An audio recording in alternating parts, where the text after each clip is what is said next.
Okay. F of x is equal to 4 to the x to the 4/3 power. What's the domain? All real numbers, yeah. Because what you're really dealing with here is the cube root of x to the 4th power. X to the 4th power doesn't have a problem. Cube root, can I take the cube root of negative numbers? What's the cube root of -8?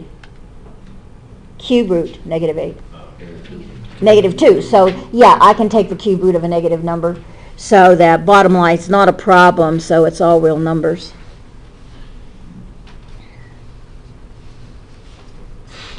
X-intercept's easy peasy. That's where x to the 4/3 equals 0. So what's x? 0. And so it's 0, 0. Anytime you get 0, 0, it's a twofer, because 0 to the 4/3 is 0, so 0, 0. So I only have one coordinate point. Vertical asymptote, well, if I look at f of x equal x to the 4/3, does it have a denominator? No, so there are none. He has no VA. So the original problem does not have a VA. Keep that in mind. What about going to plus and minus infinity? Well, if I take the limit as x goes to infinity of x to the 4/3 power, well, this is just infinity to the 4/3, right? Which is the cube root of infinity to the 4th. What's the cube root of infinity to the 4th?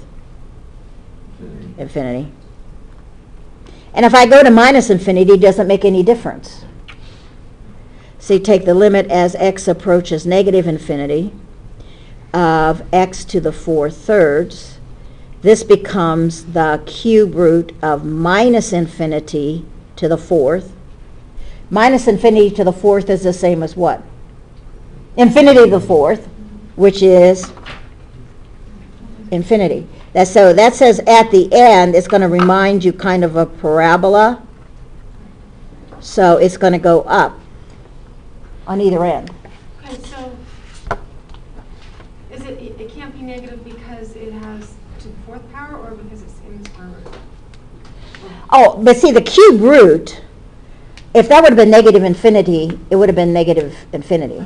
Okay. But in this case, it's because this is negative infinity to the 4th. That's an even power. Okay. And that becomes positive infinity to the 4th, which then goes to infinity.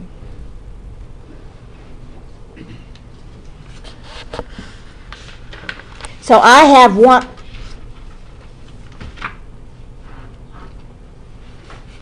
one coordinate point, and that's 0, 0. That's it. That's all I got from that.